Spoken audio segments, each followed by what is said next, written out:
My name is Rhapsody, welcome back to Darkest Dungeon 2, where we are afforded an opportunity, courtesy of the last run, to now build an entire party around a frontline occultist. This is the occultist that is going to be utilizing... do I have the ability to just pull up the occultist's skill right now? The harder they will fight. Not necessarily. The occultist that is going to be utilizing the ability to generate unchecked power and then obliterate the enemies with that unchecked power. So in addition to that, we'll probably be looking for some stress support, we'll probably be looking for the... Especially because unchecked power is going to come turn after turn, and the rewards for it are going to come turn after turn, we're looking for reasonable upkeep in the party as well. So the ability to debuff enemies, the ability to remove our own afflictions consistently, the ability to self-manage our party is of utmost importance here. Look to those who have known fear and failure in ample portion. So with only 10, I think here, I can buy the final 2 remaining trinkets. A drop of sanity in a sea of madness. Oh, wow. When a stained item is equipped, when moving, add a positive token. Gain when moved by an ally skill, also add a positive token. Gain when moved by enemy, remove all positive tokens, and +1 to stress. Interesting. One more trinket, and then the final combat item. New instruments will help us diagnose the world's affliction and overcome it. The Shimmering Crown. At combat start, if relics in inventory are above 100, heal 100% at combat start. Also, if baubles are above 100, -10 stress. Final combat item. Greek Fire Grenade. So similar to the unlocks we made recently, it is the DOT for burn across the entire enemy party. Then with 16 left over, Study the winding roads and routes of our kingdom. Find any advantage. we could unlock the next companion, Larval Carrion Eater. Company for the long ride ahead. Gain on killing blow against the corpse, heal 30%, crit, and defend. Block token. Oh boy, that's These a are lot of beaten, value. broken souls, and yet our fortunes ride with them. The Grave Robber also picks up Night Swarm, the Shadows, my favorite cloak. Stealth-oriented role with potent movement skills, plus 50% to damage when the self is stealthed, -20% max HP. So that's actually also brings to mind something I'm gonna wanna deal with over the course of this run, and that is the Corpse Light, the torch we're gonna be running with, gives -20% max HP to all of our characters. So giving them paths that also lower their max HP puts me in a very vulnerable position that I'd rather avoid. So in order to avoid that, I would like to take paths that give additional health rather than take it away. No comfort awaits you here. And that will also, oh nice, that will also give me a lot more comfort internally with managing longer fights. Newborn horrors, spawn of the crown, imprinted with your insatiable, reaching hunger. I gotta say, I feel like a backline Vestal would be totally appropriate. The crossroads. Wait by the lantern's light, and welcome what help may come. Let's have a quick look at everyone's quirks first. Stressing out Hypochondriac, Precision Striker. Plus 7% crit on the Vestal. Sprawl Explorer and Blundering. Oof, we're gonna have to get that removed early on. Obviously, we're not capable here of avoiding taking the Occultist, as I want to build around the Occultist. One must embrace it. Specifically the Occultist path, Aspirant. Plus 25% to max HP. Melee skills, just by base, do 25% more damage. Amnesis does 125% extra damage. So let's have a look at Amnesis. Amnesis is when self has more than, or equal to or more than 2 unchecked power tokens, which we're going to be generating from our other melee skills, the Sacrificial Stab and the Binding Shadows, as well as Chaotic Offering. Damage self for 15%, gain a unchecked power token, a random side effect, and at the turn start for the next 3 turns, gain another unchecked power token. This upgrades to deal slightly less damage to the self and have a slightly lower cooldown. Cool. And then using those for Amnesis, which is bleed to the entire enemy party, as well as not that much damage, admittedly, to the entire enemy party. But you don't need to have that much damage before the fact that it hits the entire enemy party makes it ridiculous. So I want Sacrificial Stab, I want Amnesis. I might want Binding Shadows. Do I have another person who wants to move forward? I could if I took a Jester.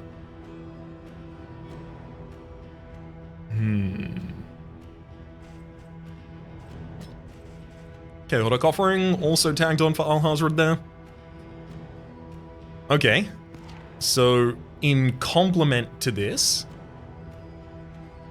also noting that we start with a weak token on all of our characters, so, you know, we've got a little bit of an uphill to fight if we want to use just raw DOT abilities. Thanatomatic, Void Sight, Tippler, the Jester, Nocturnal Meliphobia, Fata Scrounger, Sluice Tactician for the Highwayman? Yeah, none of these are incredible to a degree that I really need to include them or disclude them for a specific reason. So I do like the idea of getting the Vestal in this party. Vestal adds some ability for us to... One second. To manage the health of our party, to defend members of our party. We could do stress reduction via that defense as well, which would then challenge the necessity of the Jester. The main utility of the Jester in this party, in my mind, is that if Alhazred uses Binding Shadows to move forward, then the Jester can use Razor's Wit to move forward, and they can take the 2 middle slots, rotating themselves back and forth happily. And Razor's Wit sets up a sets up combo on the target, and Alhazred uses that combo in Sacrificial Stab and Binding Shadows in order to generate more unchecked power tokens. That said, if I'm internalizing that on the first turn I'm going to use Chaotic Offering, and that's going to be how I get my first charge off, I don't think I need to worry about that much. Frees up an additional slot for us. Also, Vestal. If I want you to run in the back line, we're using Seraph, but is there a different one? Gain block when hit, gain thing when hit. Rank flexible roll that specializes in debuffs and token removal. Because our very frontliner would probably like a defensive token, so if I get Consecration of Light and Consecration of Fortitude, the Consecration of Light goes on round 2, the Consecration of Fortitude goes on round 1, Consecration of Light helps us to balance out being in a longer fight. Like, the Consecrations seem incredible if you're in a long fight. If you get 5 tokens out of one ability that you've cast, and also, because the Seraph also gets the Divine Grace every time a Consecration activates, so you're also buffing the Vestal every single time those have activated, giving us the ability to put in a damage ability, like Judgment, if we really wanted to, for reasonable damage to pretty much any line, and some burn?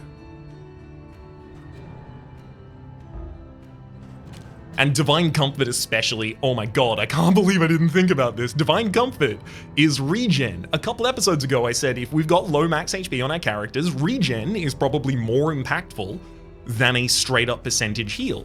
A percentage heal for, 20 HP of 25% is 5 health. However, a Divine Comfort is always going to be 2 health for the next 3 rounds, 6 total. Unless upgraded. Okay. Okay. I like that. What else can I do though? Because I want to be able to set up combo on enemies. And when I think about setting up combo on enemies, I think about the Jester being capable of setting it up on 2 targets at the same time with Harvest. Obviously not reliably, but reasonably. I think of the Runaway being able to set up 2 at a time with the upgraded version of Dragon, well, the base version of Dragonfly as well, but the upgraded version would do it too. Let's put the Vestal in the party. Battle. Repudiated, but unbowed. I feel like our damage here, like our raw damage, is minimal. In an uncomfortable fashion. Man-at-Arms, you go at the front, so like... Pride. More devastating than the horrors of 100 campaigns. After just a couple of upgrades, we're pretty comfortable with stress management via this party, we're pretty comfortable with health management via this party, we've got like 2 people who are capable of guarding other units on the field consistently, so we can even like fully direct enemy attacks a vast majority of the time.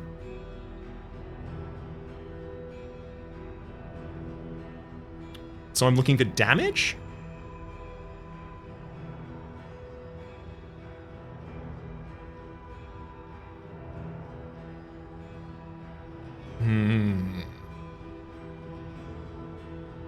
Because I can't just have one character on the field capable of dealing damage. Neither the Man-at-Arms nor the Vestal are dealing almost any damage.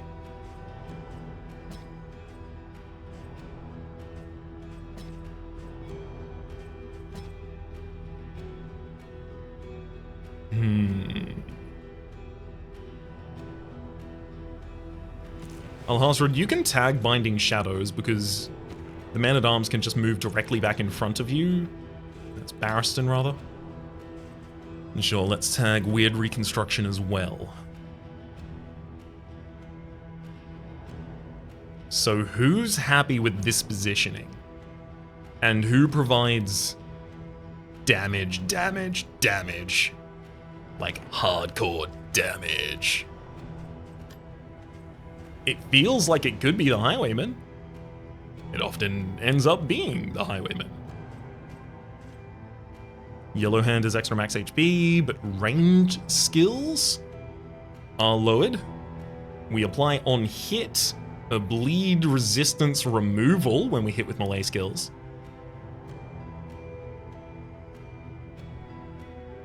On highway robbery, we steal a positive token, and on double cross, we remove block. So let's have a look at a version like this, right? So Wicked Slice might not actually be relevant to this build, so we only want to run melee. Ranged is garbage for Yellow Hand here.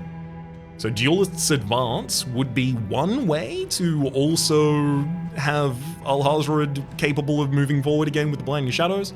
I mean, with all of our party members having the opportunity to move themselves forward from pretty much every position as well to wherever they ultimately need to be, we do have the ability to effectively reshuffle our party back to the appropriate positions. That is, like, the Vestal doesn't need to move herself. She will just be there.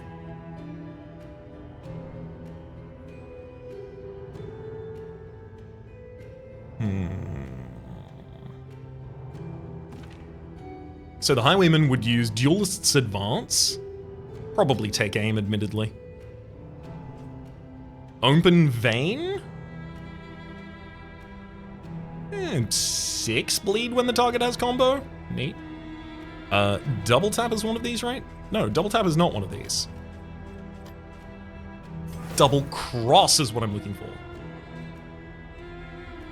Highway robbery, remove positive tokens, steal positive tokens instead. Double cross is defensiveness for the self as well as vulnerability on the target. Could I run a Highwayman like this? Hunted, harried, a fugitive seeking to outpace the past. So we'd be capable of consuming our weakness token with the Duelist's Advance.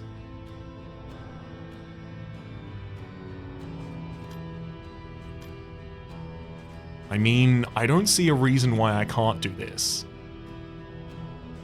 It's also very important here that we have highway robbery to be able to manage enemy tokens, because if the fight is going to go long, the enemies are going to build crit tokens and other annoying tokens. And I would like to have the ability to deal with those. Our Man-at-Arms is not here for damage. Our Man-at-Arms is here to be unmoved. But what if they were a bulwark instead? Shield attacks do more damage. It's so hard to in my mind at least, it's so hard to justify any builds for the Man-at-Arms that isn't Sergeant. I like Vanguard, but I'm not building Vanguard right now.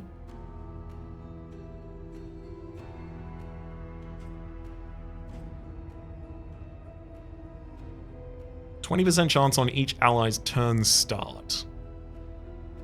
Gain a bunch of resistances. No, I think this is still reasonable. That, Aspirant, Yellow Hand, Seraph. Do I have all of the correct abilities tagged? Yes, yes. And we'll see. Yes? Cool. Now with all of that done, let me just pull up this sheet here. Accidentally killing the volume of the game for a second there. Alright. Barristan. Seemed like a classic Victor to me. Alhazred. Or should I say Willow? The Ballard Highwayman. And finally, Abatoth, our Vestal. Alrighty then. I think that's a party well constructed. Let's head in. And it gives us the ability to actually do a Yellow Hand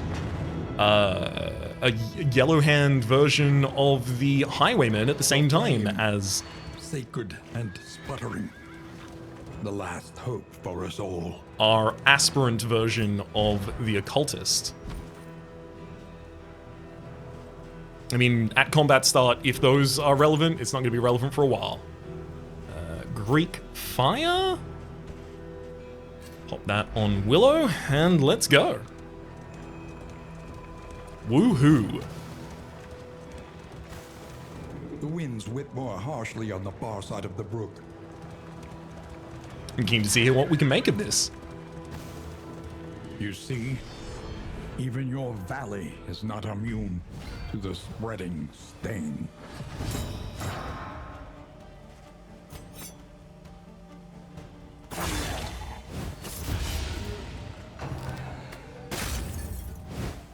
We've also hit that target with lower bleed resist, Judiciously. which will possibly be relevant at some point.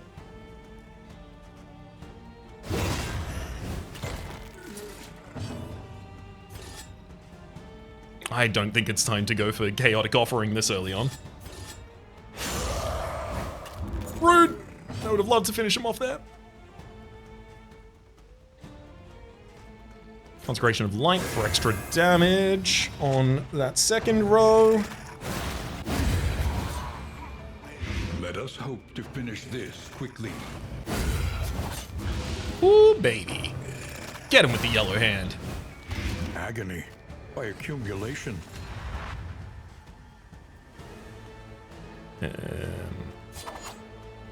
Let's open one of your veins. That'll do.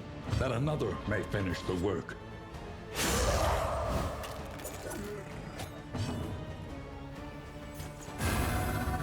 Fortitude for the front line.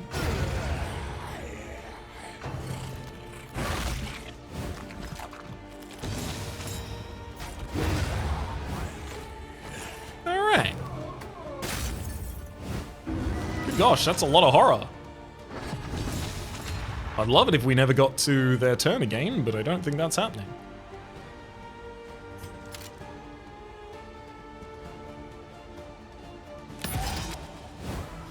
Guess I'll take aim? I have realized a thing. Shame. Our ability to kill corpses isn't. And it'd be nice if it were instead.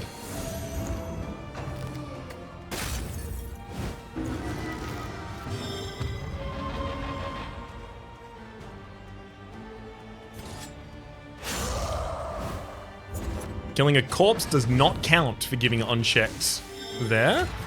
Good to know that now. Malaise, measured and steady. And I'm just going to follow up on that strike because we've got 3 stress on the occultist. Would prefer them to possibly get a positive relationship interaction with Ballard before the end there. Willow Ballard there. Supply await you.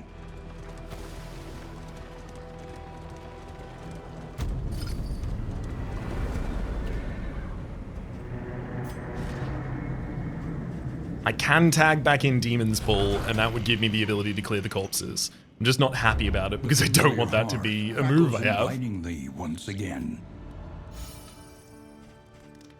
Checking the Stand what Provisioner. you can, for wealth no longer has meaning.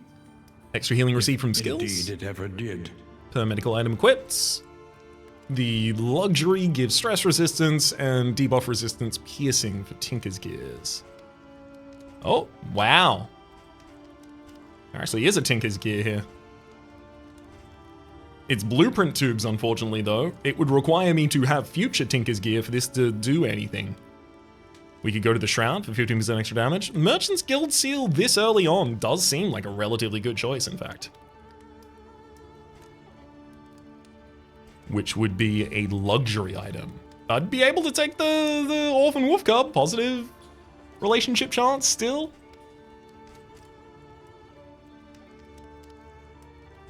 I like that, actually. I like that a lot. We have a 67% chance of a removal. That's unfortunate. I want to remove the negative quirk blundering as soon as possible, but I'm not here being given access to the tools to do so. One learns quickly when survival demands it. Oh, Tangle. It's a maze. We're being asked to spelunk, clearing out the lair. For 2 mastery points. That's a lot right now. That'd be huge. How good would I be at doing it is the problem. Because, like, Willow can use Abyssal Artillery, which I'm not thrilled in the instance to be using, but it would give me the ability to deal with the enemy.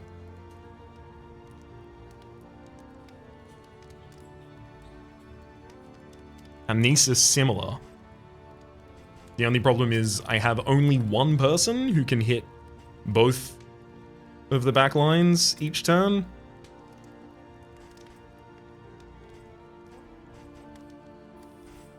So I'd be looking to supplement that with additional items. I can use Spore Grenades to do that. I could use Greek Fire Grenade, which I already have one of. I could use Thunderclap.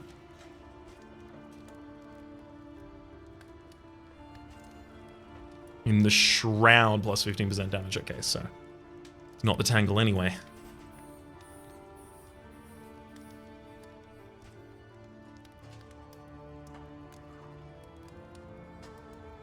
Okay, I'm gonna go Merchant's Guild Seal and the Orphan Wolf Cub. Worth the cost. Good. An improvement. Get the Corpse Light again. The next stop is leagues away. Plan accordingly.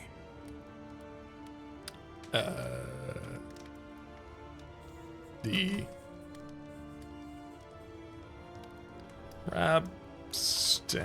I'm just gonna go with that again because I didn't think of a new one, and I stole that one originally as well, so.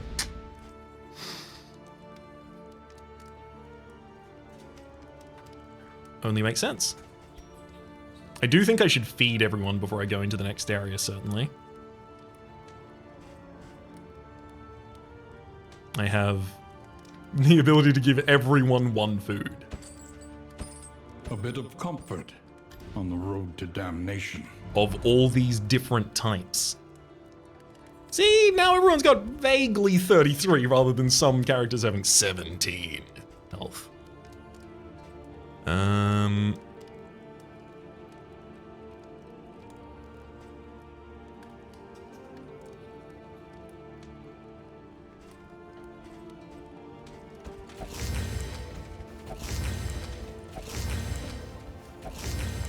we go. Everyone gets the additional speed from having done that. They don't need a Soothing Poultice for the next area.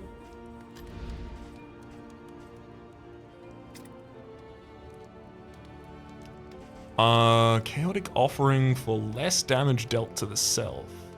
I think with the fact that I have the Divine Grace, this is less impactful to upgrade. Amnesis doesn't demand an upgrade before it's useful either. Sacrificial Stab being capable of actually generating some tokens for us is pretty good, so is the Binding Shadows. Blood. Considering we're going to be using Duelist Advance at the start of every single fight, it having a dodge token as well as an additional riposte seems very... Oh, yeah, as if. It's got to be take aim first, right?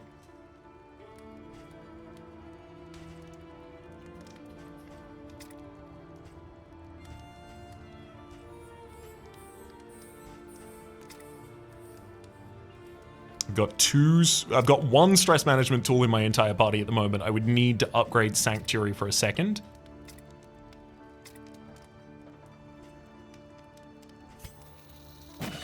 Take aim requires an upgrade.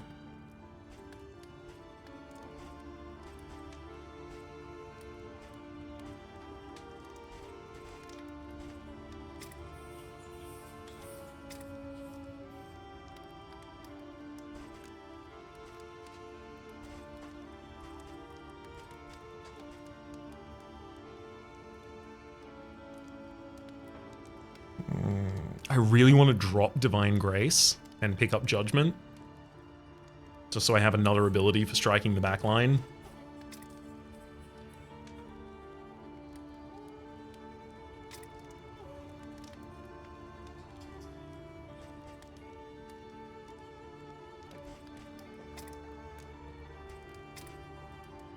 Actually, I'm just going to upgrade Sack Stab.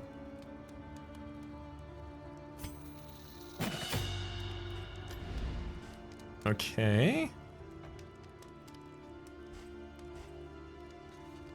Heading into this next area. Lowering the bleed chance of a character wouldn't be too bad. Unfortunately, our tank is the person who can't take that. I could pick up some laudanum. Maybe I pick up a couple of healing salves for some safety. And some aggressive items for the sake of the...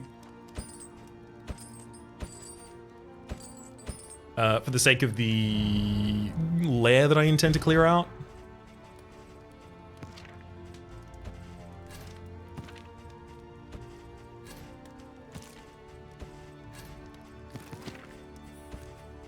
There we go, Thunderclap Grenade on Victor.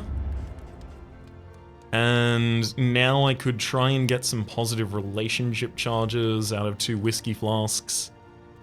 If I'm not going to do anything else, I certainly do that at least. Cool. And you know what? I'm going to pick up 2 laudanum and 2 glimmers of hope. I'm just going to get ready to preempt the worst case scenarios. Willow and Ballard drink together, and Willow and Victor drink together. Alright. Let's head out.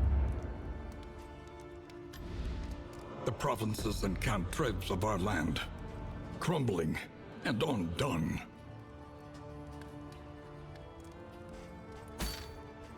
That's everything I'm capable of doing.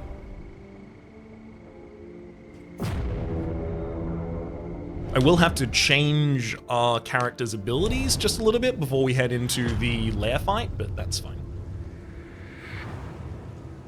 To be expected.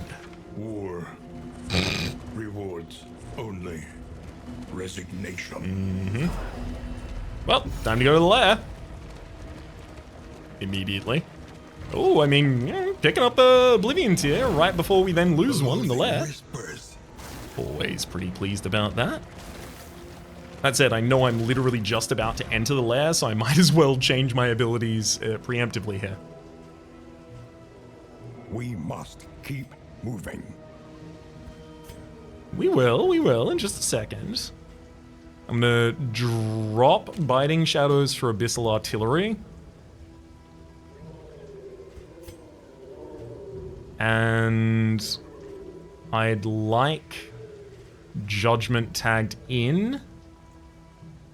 Do I need a second person with a worse guard for the sake of that? I don't think so. I'll use Judgment for the upcoming fight instead.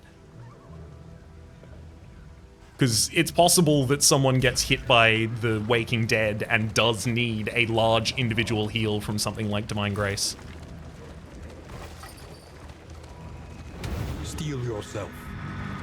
The hulking horror inside will not fall easily. I don't expect it to. But I expect it to fall nonetheless.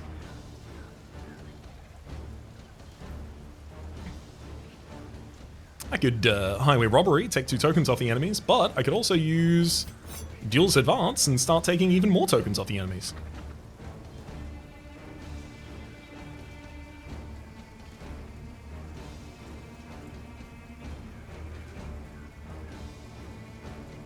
I may want to move Ballard back, because I do want ultimately Willow to be in this position.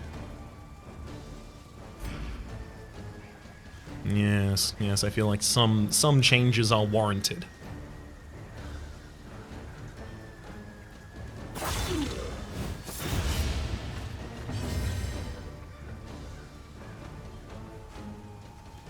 A foot soldier Take a closer look at the thing. in the very back position of the enemy party is incapable of doing anything especially awful to us. I can't use Amnesis from this position with Willow, and I'm not going to want to directly move forward or backwards. So I feel like I'm now locked into just using Sacrificial Stab and Abyssal Artillery.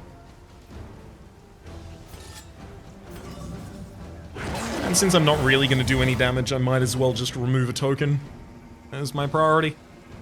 Divine Comfort. Honestly, over the course of this fight, I think that's going to be important.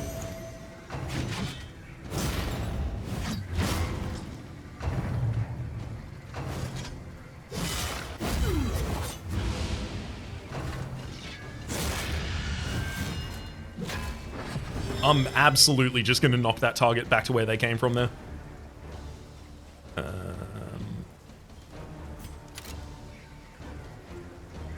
Let's take aim.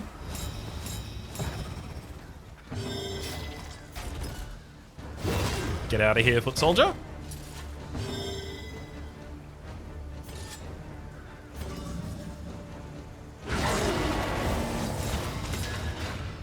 Nice crit, buddy. Consecration of Light wants to go on the second position.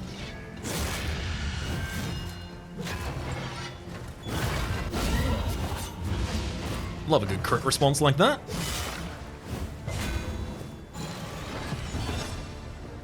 So keeping the combo on the target, great.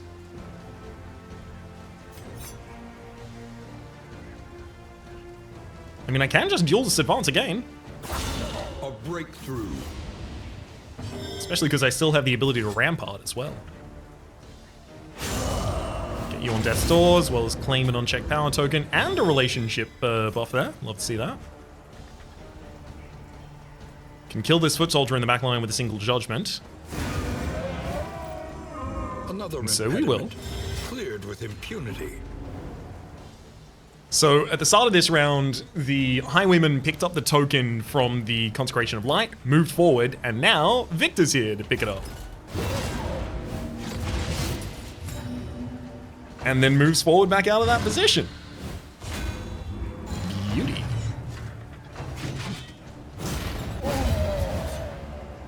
I mean, sure, you hit me, but I hit you back. So who really won that encounter?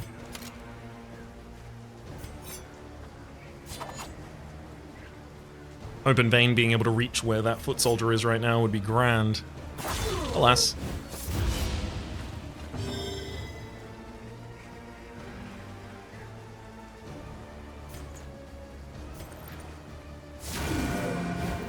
A slow dissection. An unavoidable end. Atrophic cut and death blow in response. Beautiful. Definitely advancing.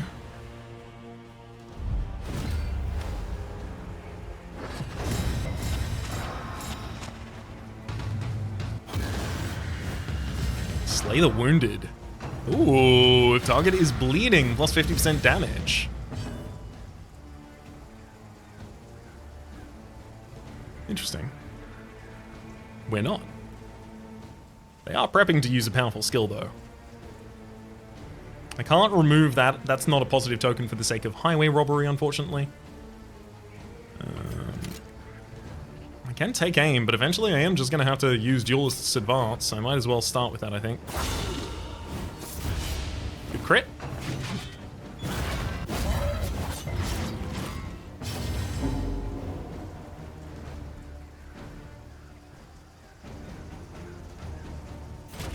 Especially being in the very front line, I know that I'm going to be using all of those tokens over the course of this, so I might as well get them out early.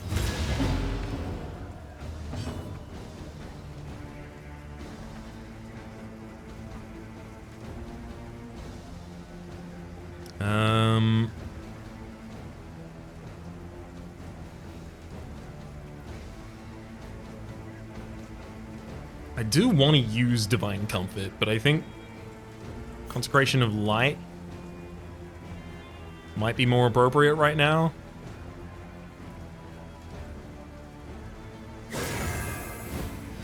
Start giving myself the ability to actually generate some...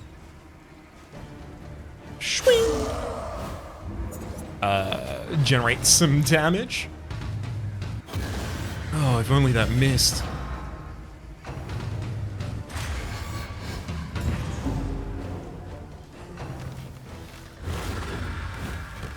Oh, 2 Benediction tokens on the enemy backline. Don't like that.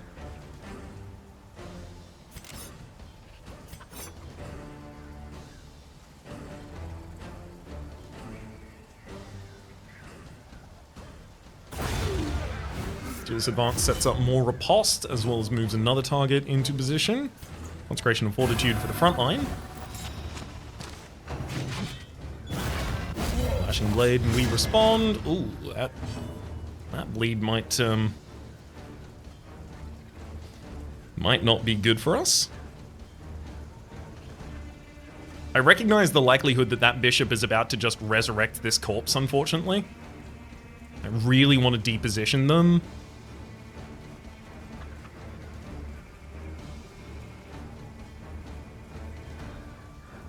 I can roll Divine Grace for the heal next turn, I think.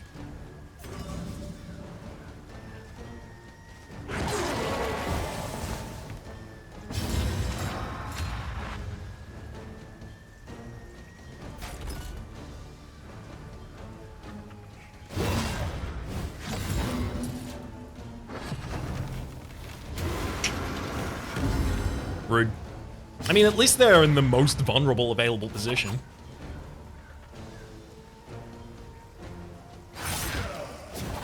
The enemy weakens and wanes.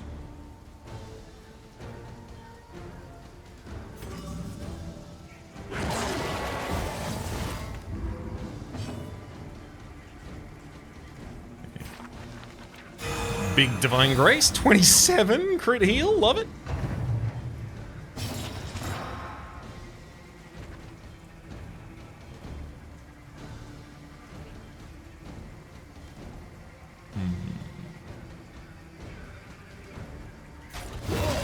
I want you to go backwards. Yeah. Yeah, because I'm not scared of that, you see.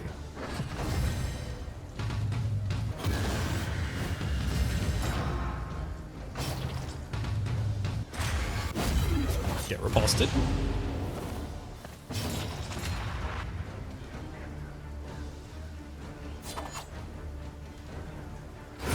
Open the vein of that bishop there.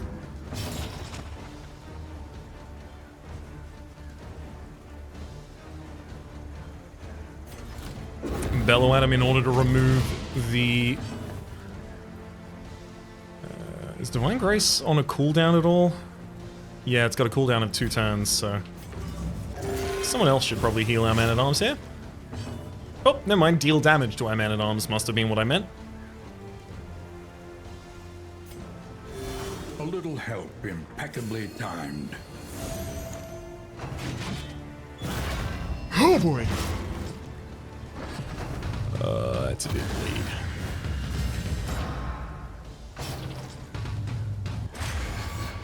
Yeah, that focus fire is certainly coming through. Loud and clear.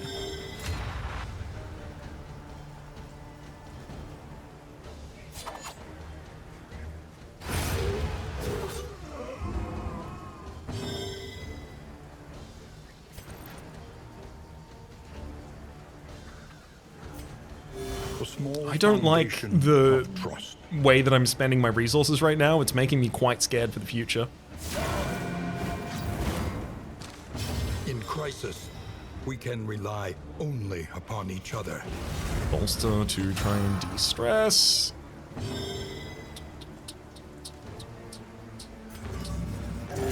Weird reconstruction for another 4 HP.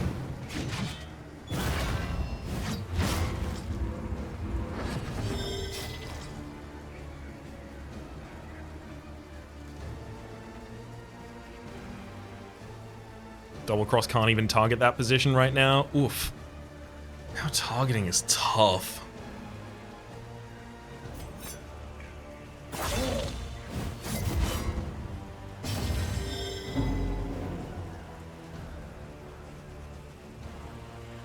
It's just a really big bleed. Why do I have to bleed so much?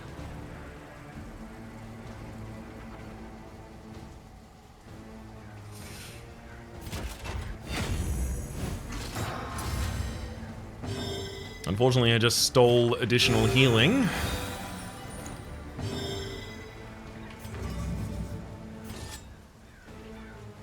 I'm gonna put you on death's door for the possibility you just immediately die, saving me a lot of damage. Have their solutions, even the big ones. Oh man, are you kidding me? Oh, the pickup's here. 75% off trinket prices, holy water, the Olympic retort, the Greek fire grenade, but most importantly, price of pride. Gain when hit, a third of the time, gain a block plus token. On Bellow, you might stun the enemy, and at turn start, if you're first in the turn order, you're blinded, that's fine. Clenching Claws apply to attacker when hit, a bunch of different effects, and at round start, you are immobile if you are slow, and then Reverberating Redoubt. And this is the very important one, apply to attacker when hit, 2 damage, and a 20% chance for an extra action if you are hit and you are slow. I built my party for this. Well, I built my party for this. I prepared this run for this, rather. He has retreated, undying, into a dream, and there he must stay.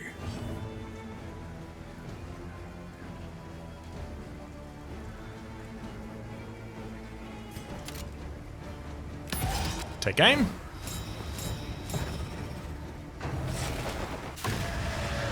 Unsettling whispers have set in on our back line.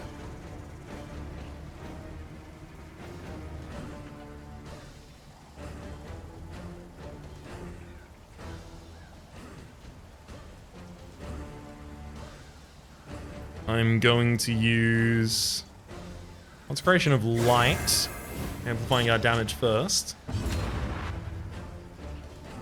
I'm going to use Chaotic Offering early on here and a Spiked Ball. Oh, 50% bleed resist on the Dreaming General. I'm still going to do it, but I'm going to be pretty sad when it fails. Maybe I should have let the Highwayman strike a couple of times first. Maybe that would have helped enough.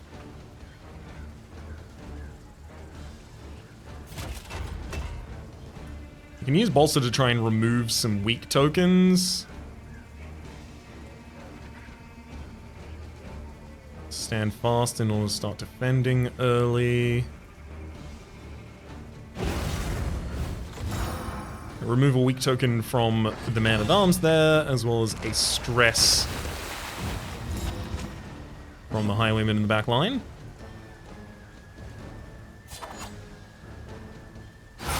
A breakthrough. Open Vein connects its bleed there.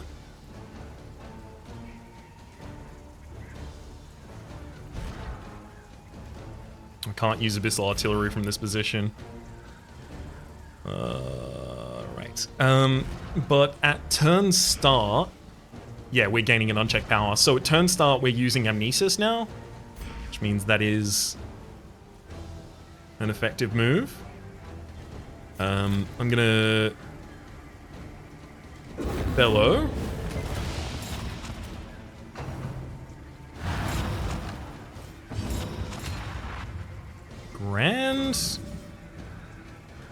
throw out Amnesis. Do I really want to do that? I mean, yeah, if I want to... Oh, God. I want to prevent the Vestal from disappearing.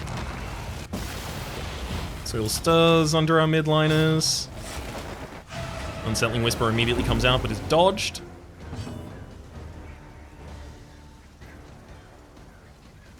I do have 2 stacks of Conviction, but I think Divine Comfort makes the most sense right now, and then Judgment on follow-up turn.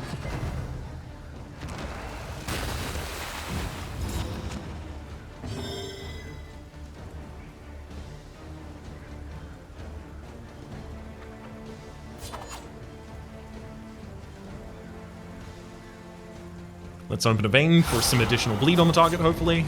Gets resisted.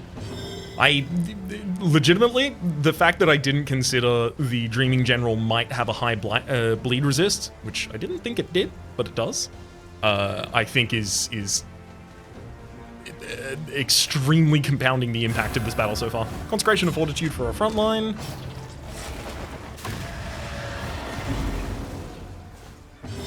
Collaboration confers advantage.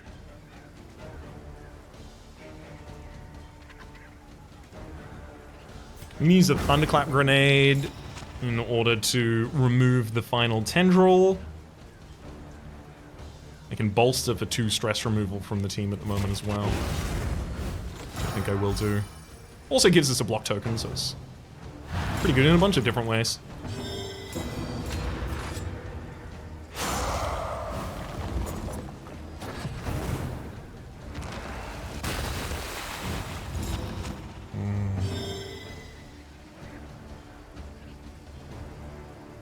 Considering the incoming attack, I may want to generate dodge. So that really helps justify doing something like take aim this turn. Wait, 3 of you have a Tangled Growth down? What? How?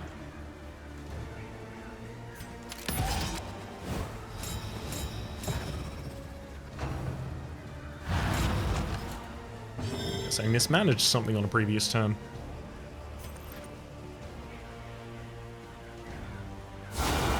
Over the moon about that Judgment. 15 as well as 3 burn for a bunch of turns. Amnesis, yeah, there we go. That's...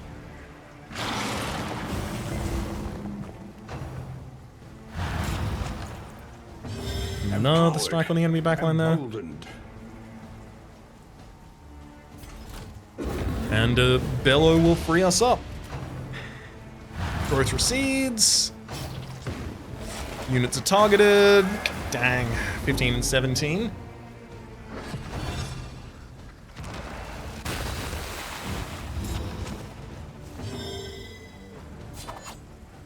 Keep that vein open.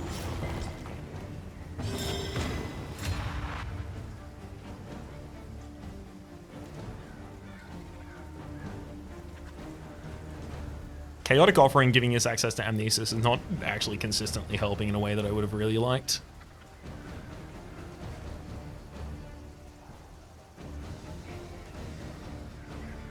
And the fact that Abyssal Artillery is just not usable in this position is a mistake, to be sure.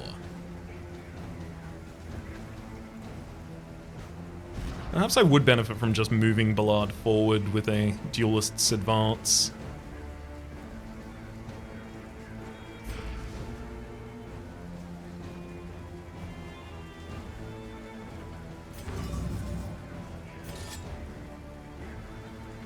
That said, we do have damage at the moment. I would like to deal that damage at the moment.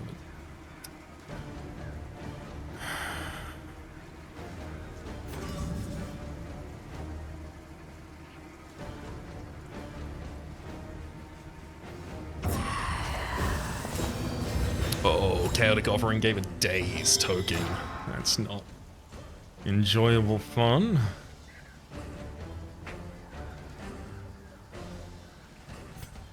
Drop a Thunderclap on the enemy, but triggering the Taproot.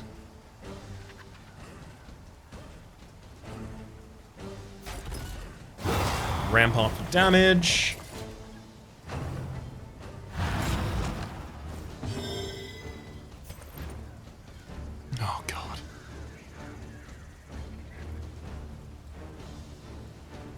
without the occultist, it's going to be very difficult to do anything. But this is really good damage that Abba is looking at currently giving away.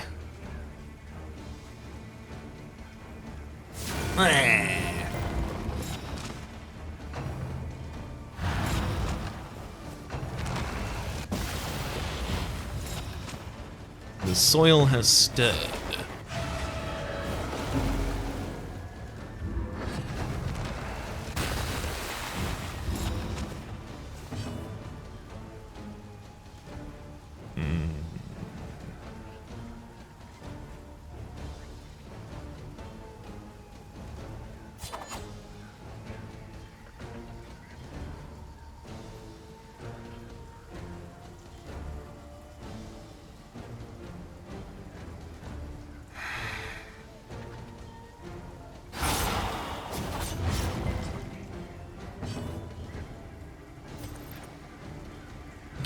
I really wish someone had enough HP, well, as little HP rather, to be targeted by Divine Grace this time.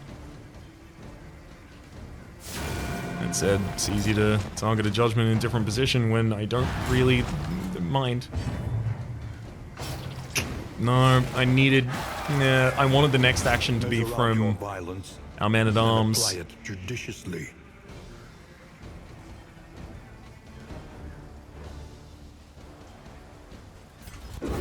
I'm gonna bellow so that Being, however horrid, can be brought to heel. our occultist feels a little more comfortable. What do I think are the likelihoods that I get to save before the next round? The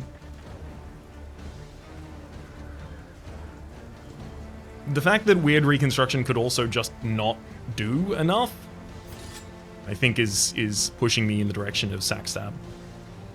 Wait, but Weird Reconstruction plus 100% on the crit heal, so it's guaranteed to do reasonably okay, right?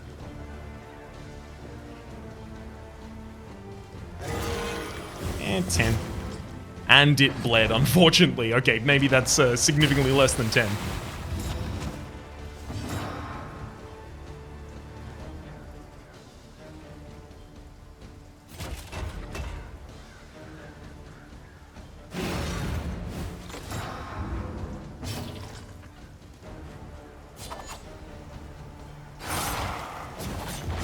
Victory supposes strategy. Press on.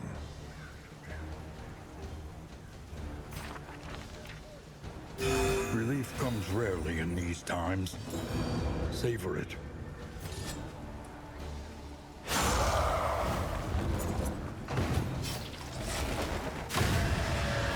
As much as I've been building this party around the idea of staying in a fight for a really long period of time, this is not a fight we can afford to stay in for a really long period of time. Divine Comfort to get us off of Death's Door.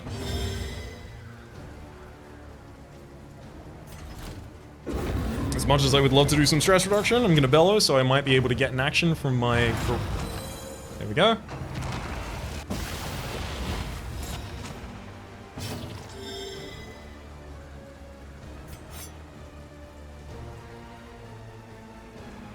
Yeah, I'm going to Duelist Advance, because it's that position behind that is the threatened one. Anxiety foments insidious Oh, fears. this would be great Resolute.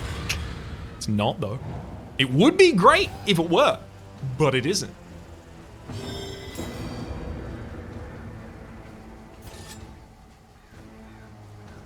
Unfortunately, like...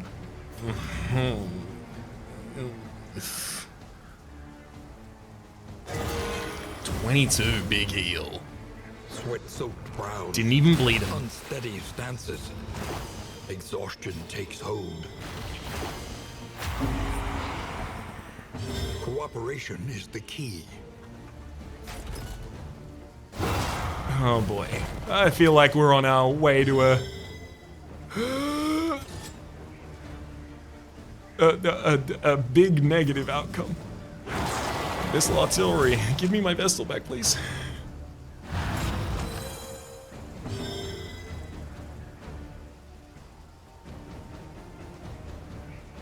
So when a target is actually already strangled, removing the strangle takes back 2 lines of it. It takes back Tangled Growth 2 and obviously the actual strangle.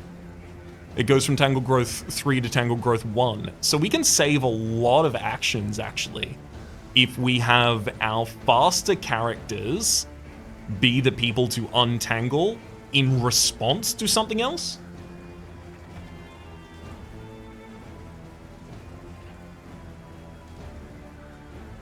I think that could be pretty good. Give me back my highwayman.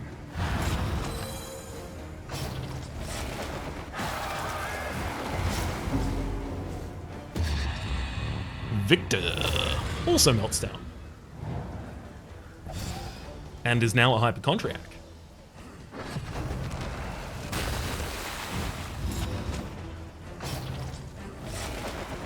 This is no time to falter. And yet. Oh, Willow is resolute!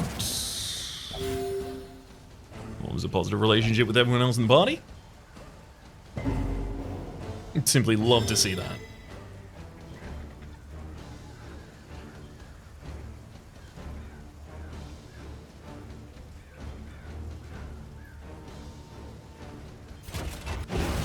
I'm going to try and keep the vessel off of Stress's door, as well as gain a block token for our frontliner.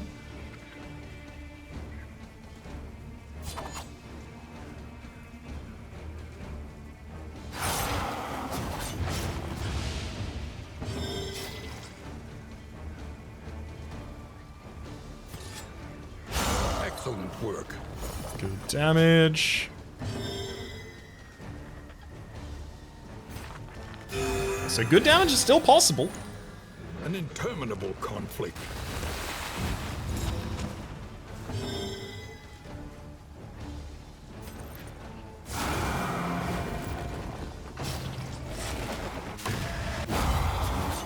Thank you for targeting the appropriate target there, frankly.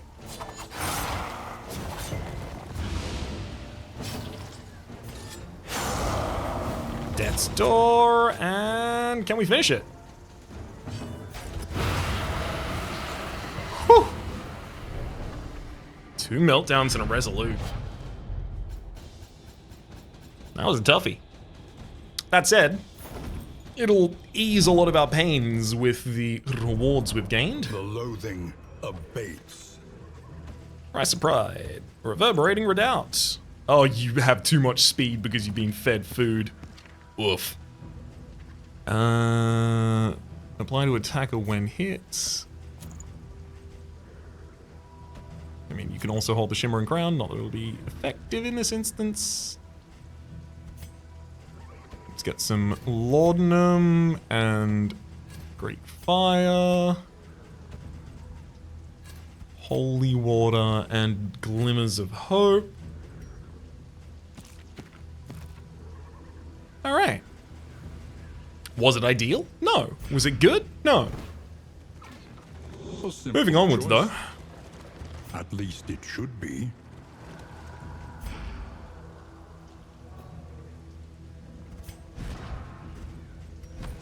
We did just pick up a decent amount of relics.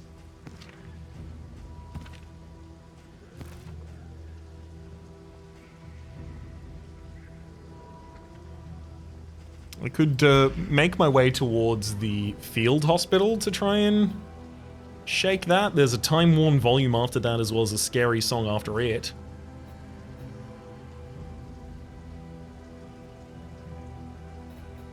Creature's Den on the left-hand side.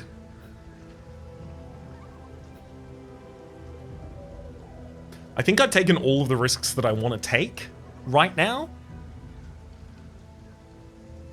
But I also don't think that going to the hospital is a high priority for us. So I'm going to head to the assistance encounter over here on the left.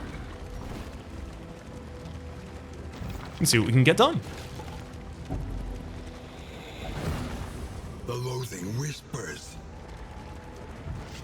It's also worth noting, the 2 mastery we just got from doing that, as early as we had to, the 2 mastery we just got is going to pay back extreme dividend. I could just get both of my stress heals for that. and make sure that no one ever needs to stress ever again. Ooh, extra food is very appealing. All right, Abba. No doubt the light shall repay us. We get 30 torch, we get slime mold, and apples and cheese. Unfortunately, Abatoth and Ballard disagreed with one another about that course of action, and now have an extremely negative relationship. Ballard, you go further back, such that we can cast Duelist's Advance on the first turn and be comfortable with it. Also, Abba, Sanctuary is probably not appropriate for you right now, but maybe it is. Willow, you definitely want to drop the Abyssal Artillery. That was not a good move on my part. Burning Stars seems much more appropriate.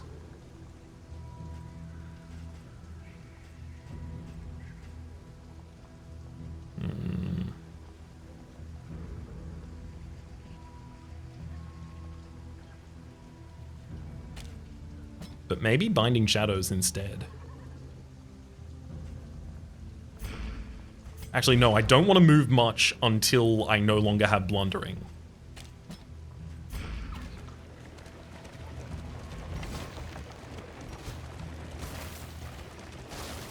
It's just, if our front line moves a lot, I can get many more consecrations, many more activations of consecration each turn.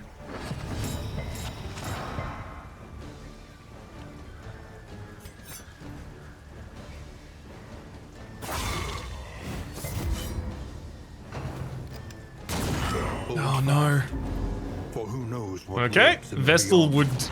would be stressed out right now if I didn't use the previous effect. I'm gonna use Laudanum just directly on you, one stress off. I would rather you not freak out. Start Divine Comfort as well.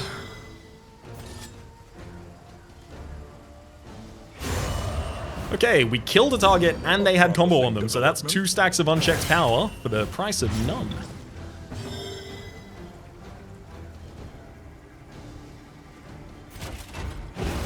Use stress reduction wherever it's available.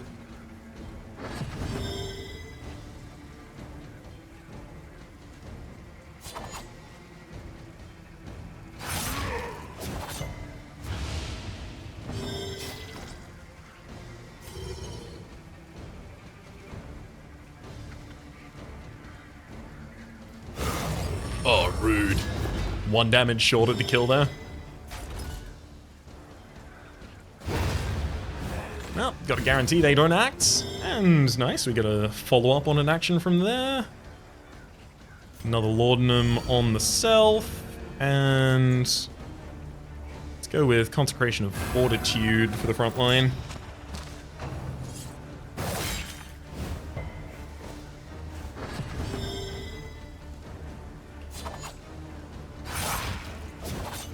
I'd be okay with taking an extra round here if we get offered the opportunity. In crisis, we can rely only upon each other.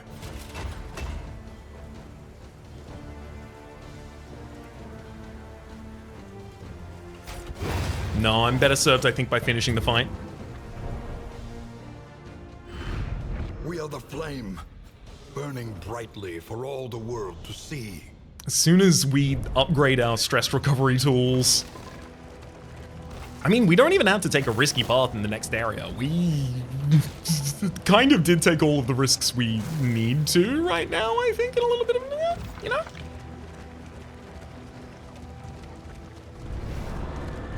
Desperate Few? I don't really need extra torch. Abatoth. Thankfully, that is something you agree with Ballard about. Right awaits, eager to ply his trade. And we get a strong box for the sake of it. The destination's never in question. Only the route you take to get there. Hopefully that unknown route is not another loathing. Because I want to take the assistance encounter, and then afterwards I would love to go Creature's Den and Resistance encounter again. Sorry, assistance, and then Creature's Den resistance, but If that unknown route is a loathing, I may have to take a different The path loathing howls. to avoid overloading the loathing.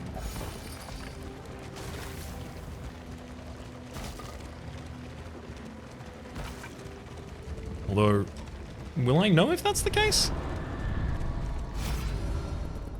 Desperate few. We can give up some torch in order to gain some combat items. Well, I just wants to straight up leave, and everyone disagrees with that. Nope. Victor. We get a whiskey bottle and a book of bawdy tales. Those are going to be very, very good when we get to the next inn. If we get to the next inn, hopefully we get to the next inn. Unfortunately, I don't know that we have a safe path. Fingers crossed. Brace up. There is danger on this path. Nope. It's loathing. We're gonna overload the loathing howls and get a unique effect. Mountain shudders. Consumes. Negative 25% to resolute chance until next in, that's fine. Confession boss has 10% extra max HP, that's less fine. And the flame is negative 10 now. That's... could be worse, actually. I don't intend to rely on being resolute for the rest of this one, hopefully. Sharpen your blades, that we may properly excise our portion. Thankfully, the backlines actually agree on this one. That said, there's a lot of disagreement in the party in general. I think we're probably going to get some negative relationships.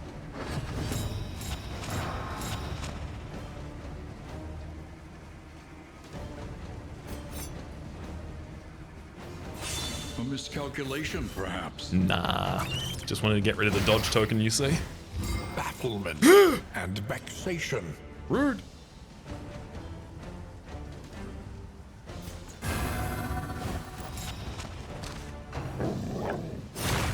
Please don't just continually strike that line.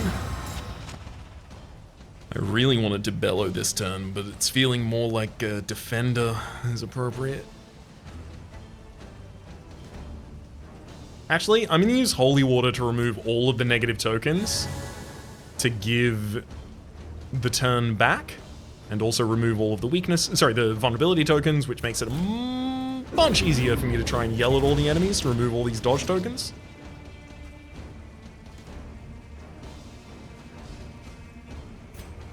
I will pump the torch, actually. Get ready for Amnesis as well. Or start trying to take a creature out. I'm gonna get ready for Amnesis via the Chaotic Offering there. Ooh, we picked up a taunt. And now we're blinded and blighted.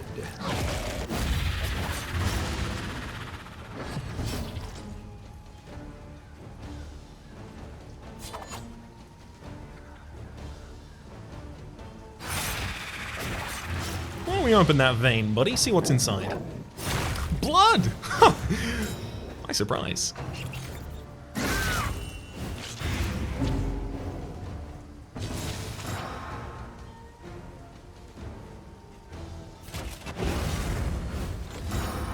Defensive token for myself, removal of the weakness token, some stress management, I mean, it's all good. Consecration of Light should go in the second line.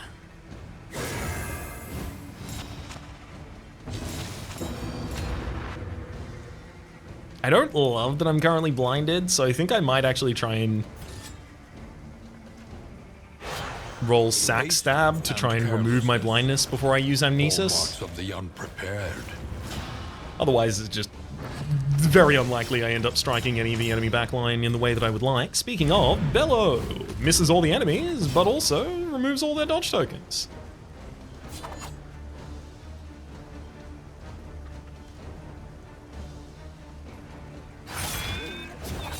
The enemy weakens and wanes.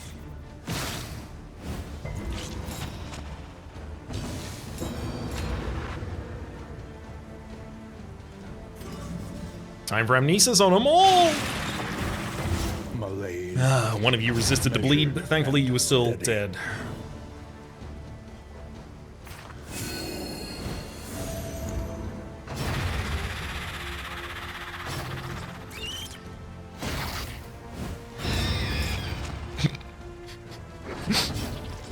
killed by the response there.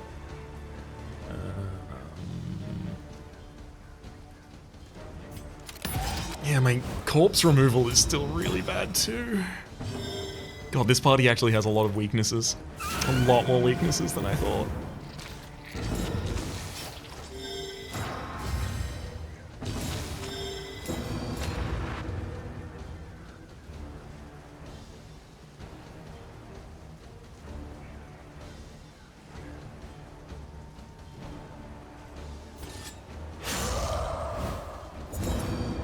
Wait, I did get a token of unchecked power for killing that corpse.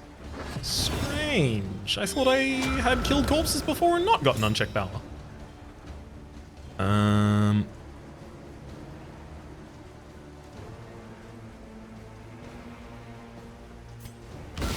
A breakthrough. Crit fire grenade there.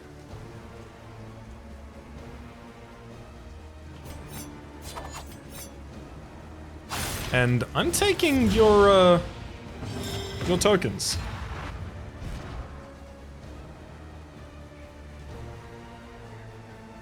Right, of course, highway robbery also steals a positive token on the base level because of the modifier we're on. Got it. Definitely time for amnesis here.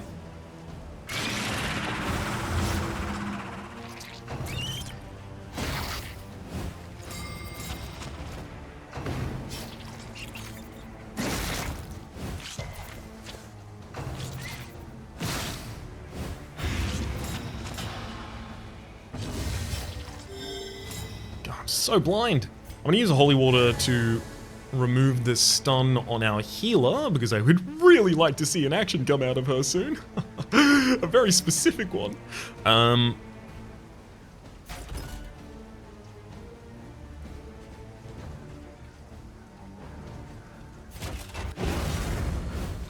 Some stress reduction on the block token there.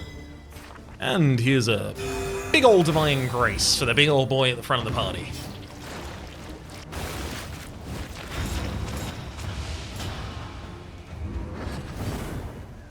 Cooperation is the key.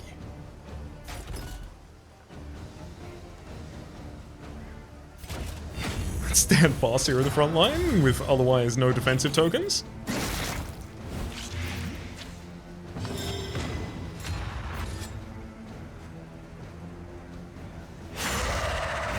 One damage short of actually killing the enemy, giving... Well, actually, it wouldn't have killed the enemy. It just would have put him down to death's door.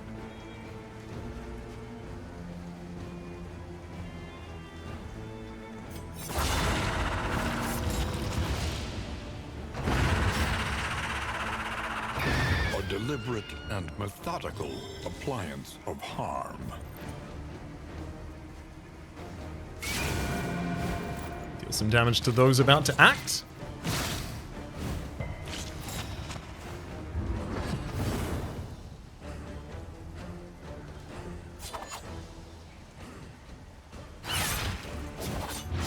Victory supposes strategy. Press on. It does indeed, but I'm trying my best.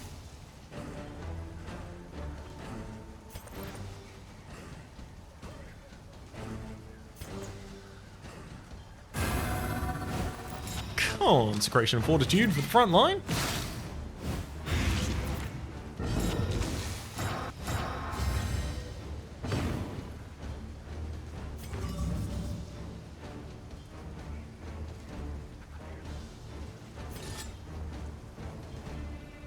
God, I really would have loved to land that. It would have given me the plus 100% chance for crit on the next heal. And then I would have been able to use that as a heal this round. It would have been great.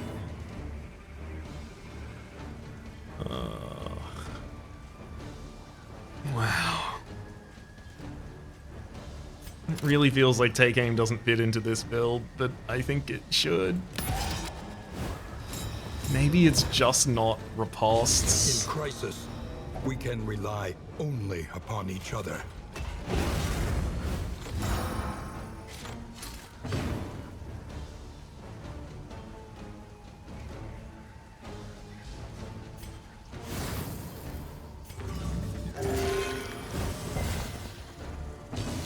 Great heal. Get him off death's door.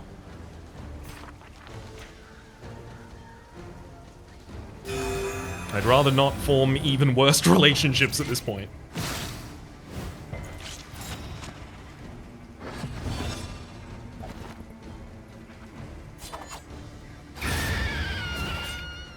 A lesson taught is a lesson learned. Oh boy. We got a mastery from that. We also get discounted combat and in items, as well as another mastery. I did mention how mastery hungry this party is, and the aggressive path we've taken has certainly provided.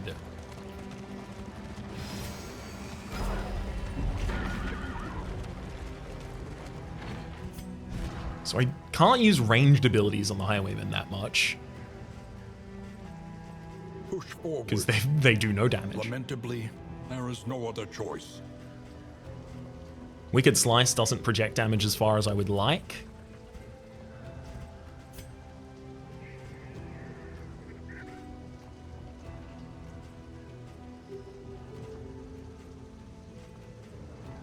I'm gonna drop Burning Stars for a Demon's Pull instead, so that I do have the ability to clear corpses and pull a target out of position and all of that stuff.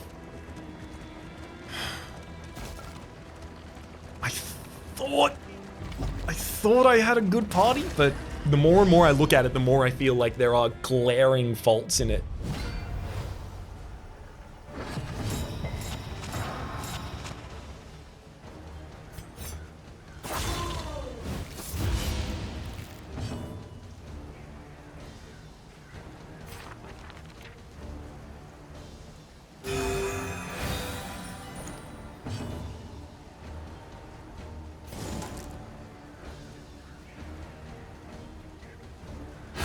Bravo! Pull you out of position with a crit as well. There's your skulking step to move backwards, but it doesn't manage to... what's the word I'm looking for here? It doesn't make you invisible. Confers advantage. Also removes a weaken and a point of stress there. Not the most efficient action of all time, but good enough at the moment.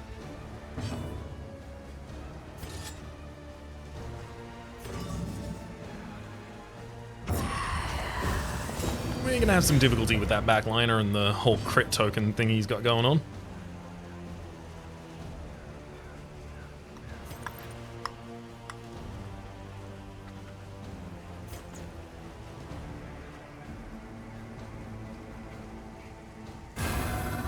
I'm gonna give the Consecration of Fortitude to our occultist. Never mind, I guess I'm giving it to the Highwayman.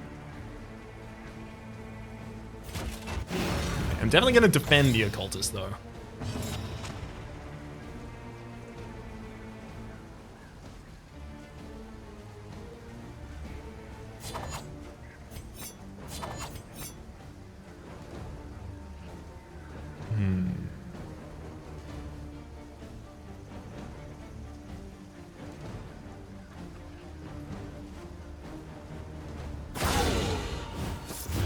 Weaken Solid them, crit. that another may finish the work. And we're starting to remove a lot of bleed resistance as well. Yeah, that's a lot of stress.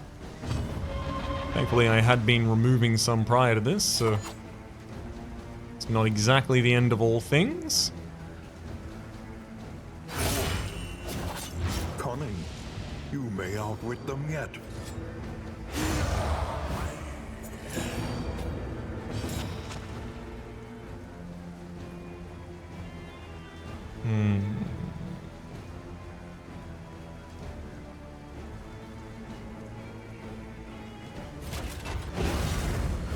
I really wish they would actually hit the Man-at-Arms, here's the thing about this. The enemies just don't seem that comfortable striking the main character I really want them to. I like that despite the double guard there, we managed to kill the unit, was it the Widower? Underneath it.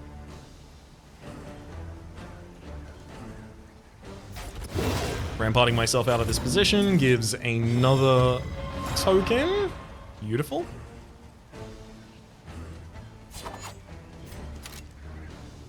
I'm gonna take aim, because if I do get to actually activate 2 crits, that's just stress healing.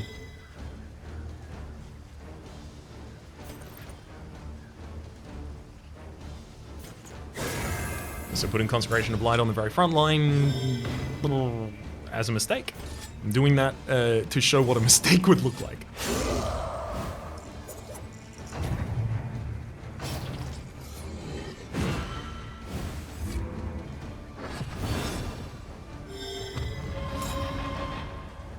Beautiful. There's 1 crit, and I've set up Riposte for the possible next. Bolster for 2 stress off of the party. Judgment to get the enemies down to death's door. And wanes. Boom. I mean, look, the stress on the party is not good. Worthless without purpose. Full stop. I have nothing else to say. It's bad, but survivable.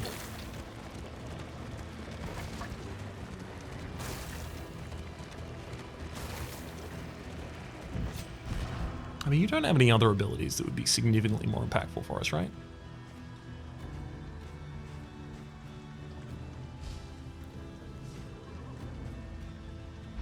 Not especially, it seems.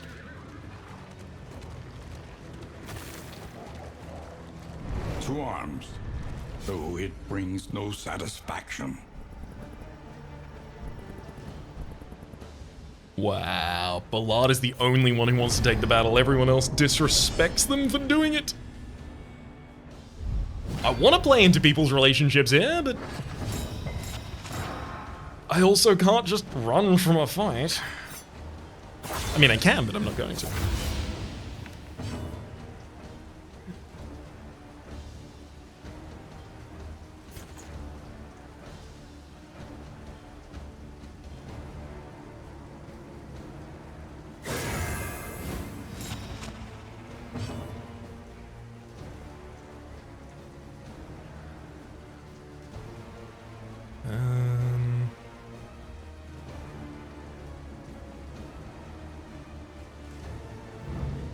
Observe the subject carefully, and you will discover its weaknesses. Arbalest's shots are pretty threatening.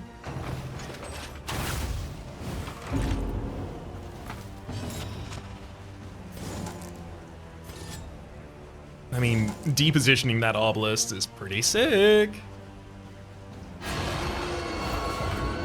Oh, failed! Fell the tree for only 5 damage there. Good to see. Serrated Bolt gets retargeted for only 2. Good to see that as well.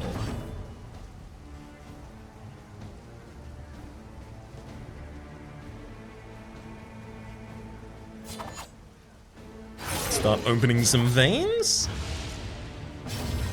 Or rather, lowering the enemy's bleed resist such that I can, in the future, open some veins. Bolster for 2 stress and a weaken token disappearing.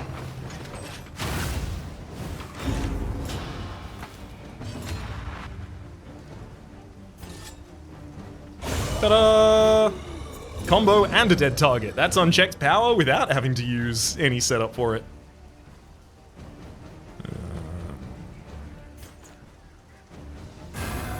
Consec of Fortitude for the front line, because of course. The slow suffering begins.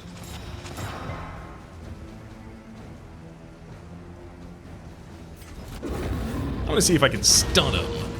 No, but I can get Creeping Cop for negative 20% damage, as if I was dealing damage.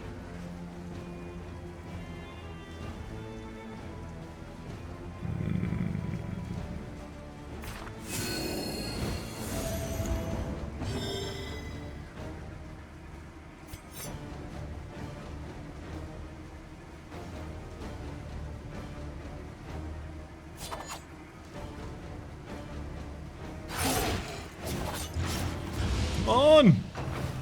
Why do you always hit that line? Ah. Demon's Pull. There goes the corpse. Arbalest is now in the front line. Depositioning has been successful. Good lord! That's a tree felled right there.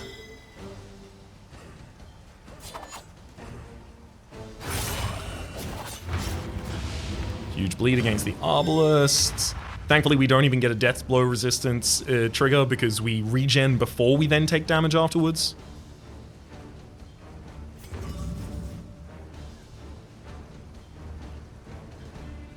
I think it's best to actually just let Divine Grace heal me here.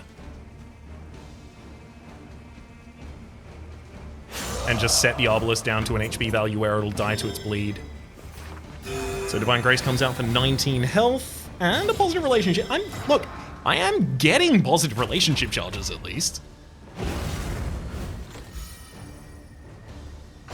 That's one benefit of the very long, slow fight.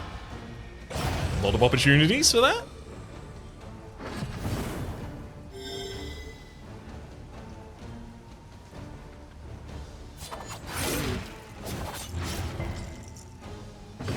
Just keep bleeding. Whew. 21, big crit. Target's on death's door. I'd bellow again if I had the opportunity. Alas. The unrelenting application of violence yields morbid gains. Unwavering Standard and the Heartseeker. I don't know if anything I got there was worth what I gave up to go. Alas. Let's give the... where are we? The Heartseeker for the plus 5% on crit rate. To Ballard. Shimmering Crown for Willow, and... the first of the turn order is almost never Willow. So let's get some block on characters at combat start. Abba, you hold the healing salve. Ballard, you should probably hold the stimulants.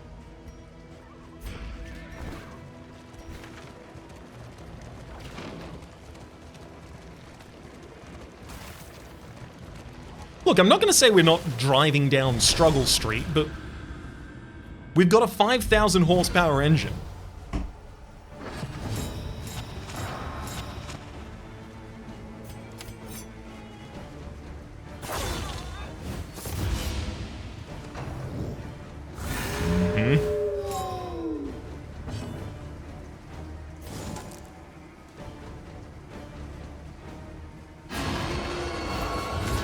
Crackshot actually doesn't mind super much being in that position. The slow suffering begins.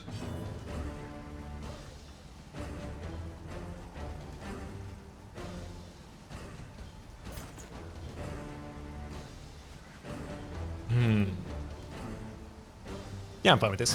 Consecration of Fortitude on our front line, and then we're going to use Defender to keep our second more comfortable.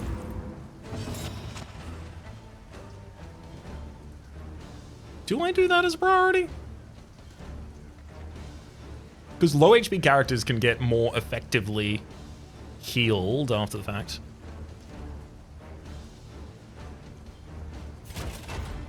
No, I'll roll it.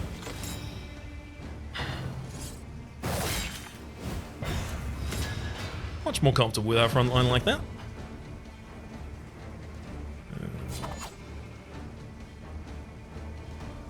Let's open an important vein there to stress off of the party, as well as setting up the Crackshot to die with only 1 HP more damage invested.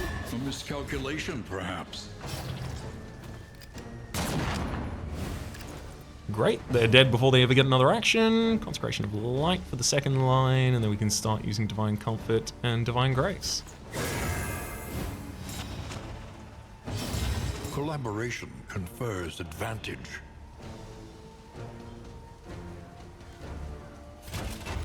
Definitely makes sense to bolster as soon as possible here.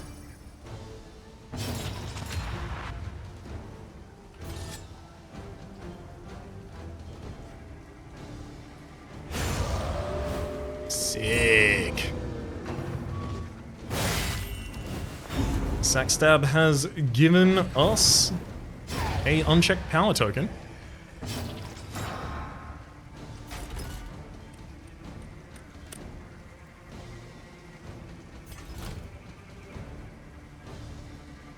Just gonna bellow for the removal of that riposte. I resisted a disease. I already have a disease.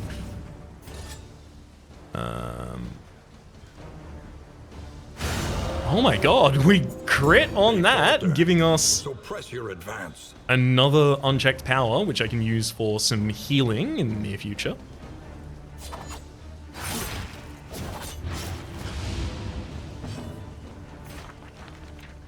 I would love to use... Oh! Each of them is mad at the person that didn't heal them. You never did hold any respect for me. You never gave me a second to show it.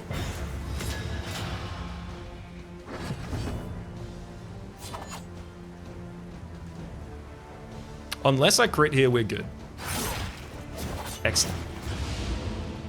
I am so damn okay with that.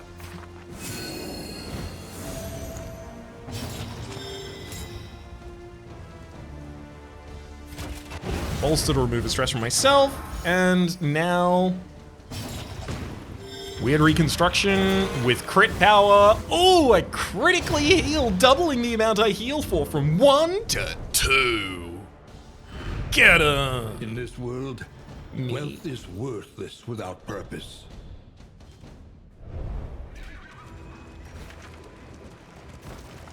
How am I gonna deal with the exemplar?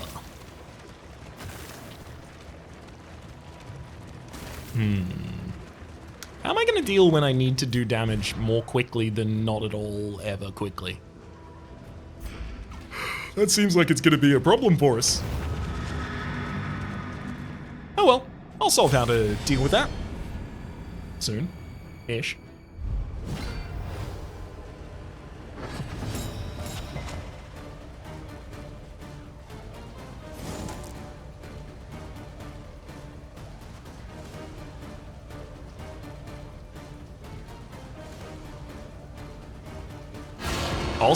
Alter has to die.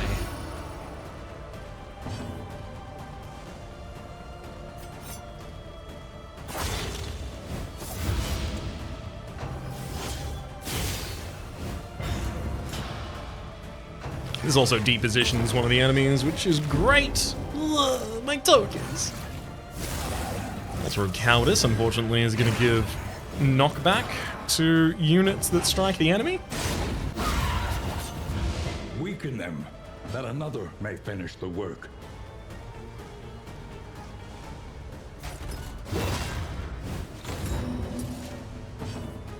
Great rotation of those positions. I'm going to give Consec of Light to the second line for the sake of the Occultist. I'm looking to try and take out the Altar as convincingly and quickly as possible. Highway Robbery to take the 2 block tokens off of the Evangelist as well as give one of them to Ballard doesn't seem like a bad idea. But it does leave that Altar to continue acting. I'm not really capable of stopping the Altar from acting though. But I probably want to leave that combo token on it.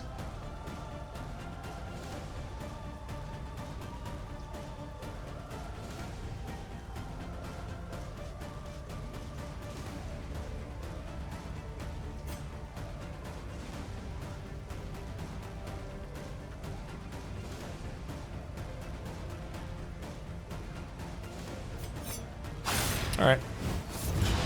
And we'll go with the robbery.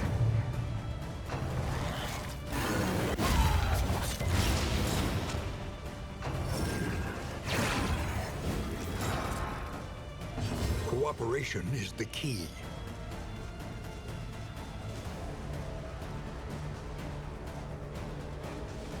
As Victor here, I think I could just stand fast comfortably rather.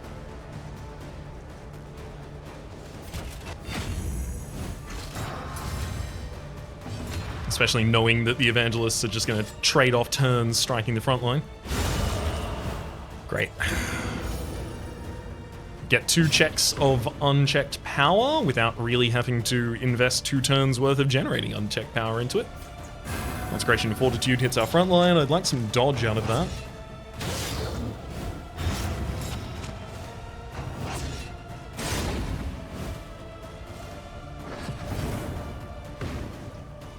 Alright. Alright. Start opening some veins. Any being, however horrid, can be brought to heel.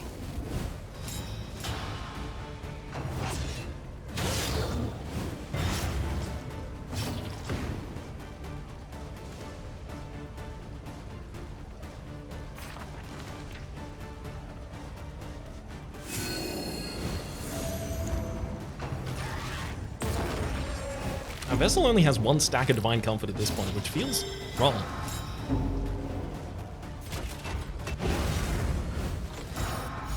Two stacks of stress removed, though. Yeah, I'm thinking Amnesis.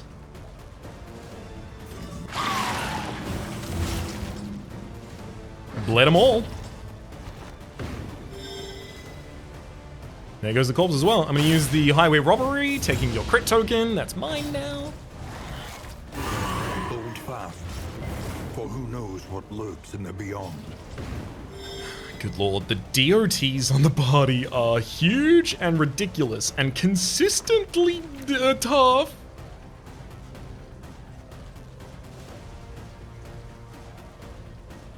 Relief comes rarely in these times. Savor it.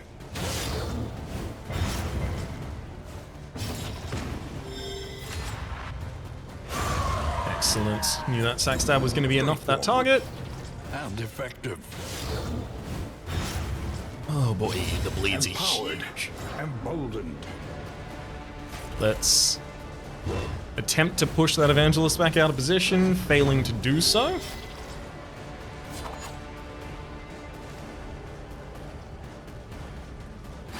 But opening the vein of the frontline Evangelist should make it pretty easy to finish them off.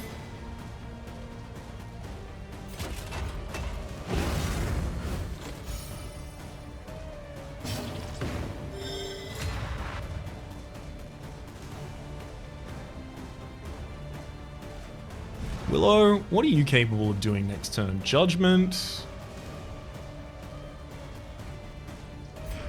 That's about it. So why don't I leave you to hit that Evangelist then? The one in the front line.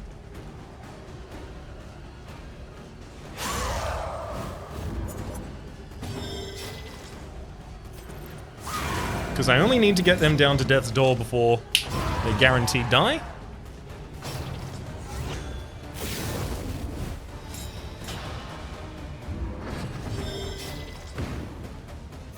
Highway robbery. My tokens. What's yours is mine.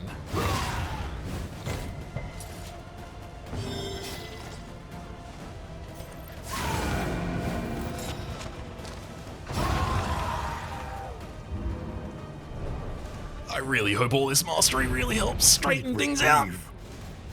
Until the next test is put before you. Extra stress resistance when stress damage, 1/4 chance to take a damage. There's also a disarming dagger for play on hit weaken and play on miss strengthen. We get 1 mastery and some flame back. Now we can head into the next inn. Woohoo! Loathing whispers.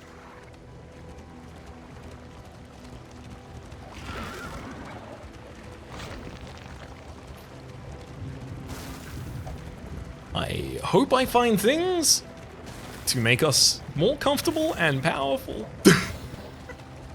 I know that seems very broad, but like, things are so on the cusp of being good, but I think it's possible that I emotionally and mentally carrying forward previous runs of like, yeah, sure, but I thought it was gonna work, and then it didn't. Under the mountain's unblinking gaze. Ballard got lazy eye. That's fine. Victor got head injury, dazed at the start of combat 50% of the time, less fine. Willow, when damaged, 15% of the time gets blinded, also not fine. Abatoth, good lord. Actually, hang on, Ballard. Yeah, Ballard doesn't use range skills. Yeah, courtesy of having Yellow Hand tagged.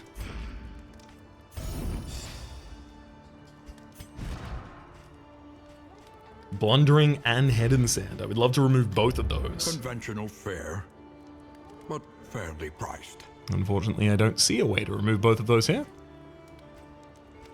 I also don't have many ways to get our party members to form better relationships with one another here, which I was really hoping for from the Kindness Appendage and Merchants Guild. Oh my god. Yeah, Kindness Appendage and Merchants Guild giving us significantly cheaper items here. Luxury gear, increased chance of looting trinkets. I mean, like, I'll go to the Wainwright. Each improvement, a new variable in the equation of your fate. So I've got 2 pieces of luxury gear now, increasing the stack of relics and baubles, as well as lowering prices. Before each location, I have a chance to produce a concoction or powder item. I'm getting 10% stress resist per total, rather. One learns quickly when survival demands it. Sluice. If I can use my mastery to have a comfortable run through the sluice, and use that run through the sluice to work through the negative relationships in my party, as well as, you know, gain some additional items and bonuses and such, I think that'll be fine. I think that's our way out. Let's give a disease to Victor, who's already diseased.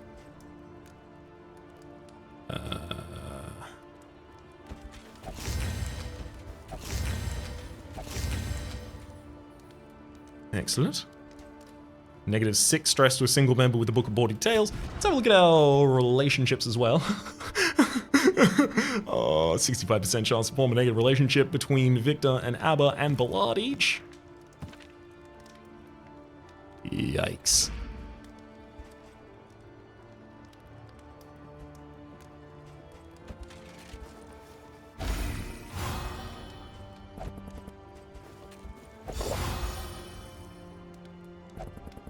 Okay, that's some stress off the party. I'll keep the Book of Bawdy Tales, Impermeable Poultice. There is Blight in the next area. And Victor's resistance to it is relatively low. Okay, you can take that.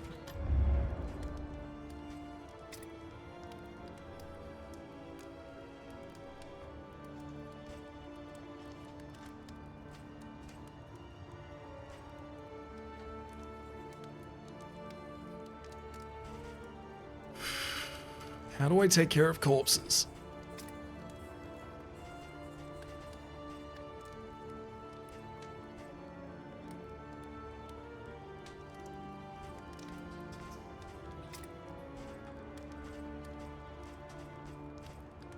I don't think any of our opportunities for taking care of corpses are especially good.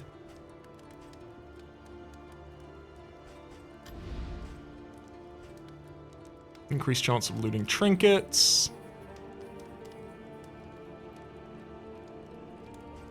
Wow, the sacrificial host costs 1 bauble.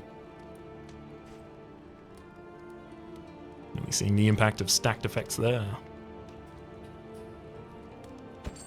Something to ease the rigors of the road. I'm going to take as much whiskey as possible. Unfortunately, you are a tippler. Can't get enough of the hard stuff. And also resolute. You've sworn off the bottle. I guess, yeah. That does make actually a certain kind of sense. What are the most salvageable relationships we have?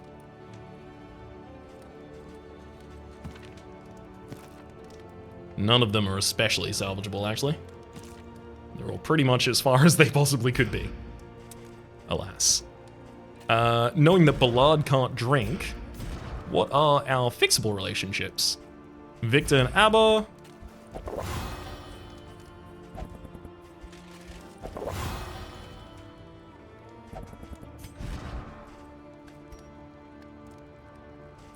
Okay, 2 more. And Aha! Yay! Victor and Ballard, of course, can't do anything with that.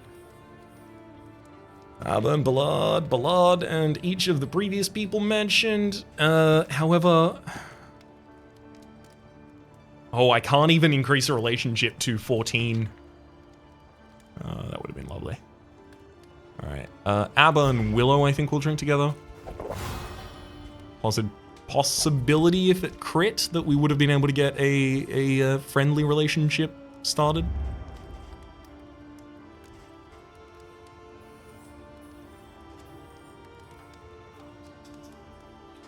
None of these help us clear corpses.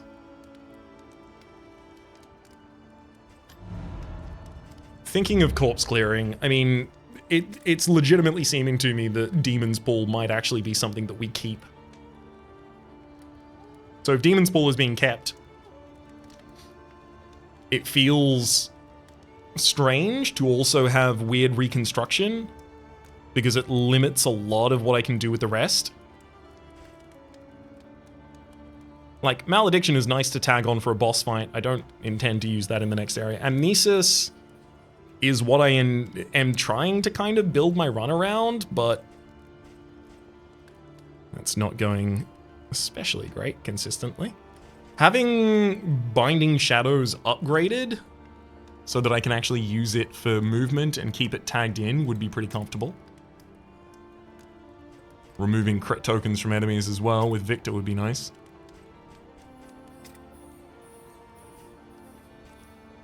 Abba, of course, Divine Comfort and Divine Grace each taking an upgrade would be a godsend, so I think I am just going to tag those two.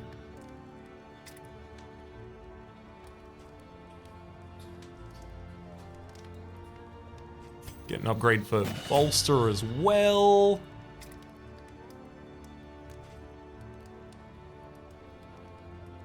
Chaotic Offering doesn't offer enough of a benefit for taking it. I think I will go Amnesis and probably Binding Shadows as well. And then Ballard, you're left with Duelist Advance. They seldom have two tokens I really care about stealing is the thing.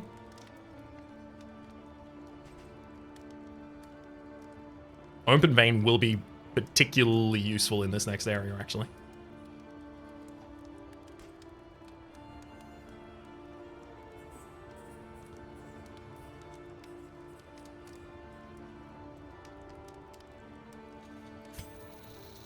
I'm going to take the upgrade on Duelist Advance. And I think our final might be the upgrade on Binding Shadows. Now Willow can actually keep that tagged.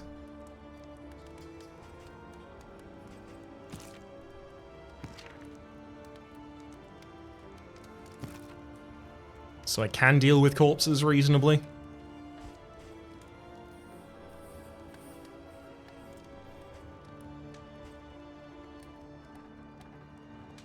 When moving, add a positive token. When moved by an ally skill, positive token. Moved by an enemy, remove all positive tokens. I just don't think I can really utilize that super effectively here. Like, the price of random positive tokens can't be both of my item slots as well as vulnerability to the enemy, removing all of it. It's just a large investment you're asking of me there. The provinces and cantrevs of our land, crumbling and undone.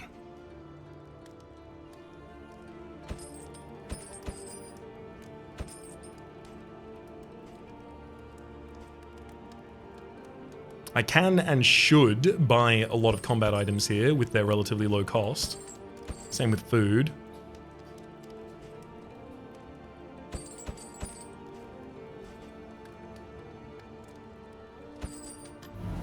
Actually, Victor, I want you to be one slower for the sake of possibly getting extra actions from Reverberating Redoubt.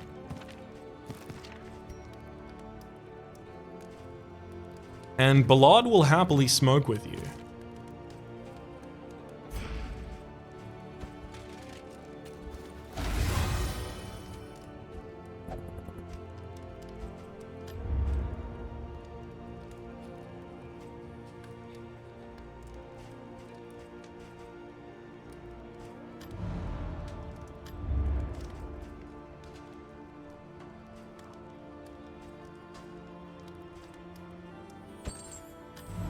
will take the Trinket Organizer. Extra Any advantage resists is a good thing.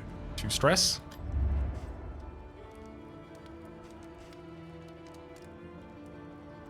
Hemophobic and blundering. Unfortunately, I can't use that to heal my frontline target who would really want it. Most of our team. I'm going to take 2 Calming Essence for the next in. I'm going to also get 2 Clotting Powders and 2 Smoke Bombs. I think that's all we're going to spend.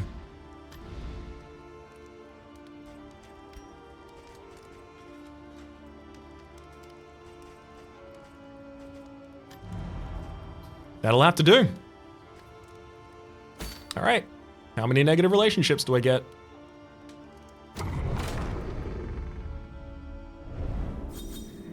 2. Whoa, 1's positive. While the heart still beats, desire will never die. Chaotic Offering, removing DOTs from Victor, not as important rather. And Rampart or heals Willow. I mean, we've only got 1 negative relationship. I'm very surprised by that. Threats. All trust is lost. Divine Grace and Demon's Pull force a Taunt and Vulnerability on the other target. Thankfully, both of these are abilities that I do consistently utilize, so I don't have to worry about the fact that, you know, it's tagged in abilities that I otherwise don't want to be using. Hey, this is a very long episode. My name is Rhapsody, name of the game, it's been Dark as Legend 2. Top left is a series playlist for all my content in the game, password and YouTube recommendations down below, streaming past the names of the people so generously supporting the Republic on patreon.com/Rhapsody plays out of thank you, and a special thanks this episode to Neko Hime. Hopefully you'll have been enjoying yourselves, and hopefully we'll continue to enjoy the occultist frontline run in the next episode.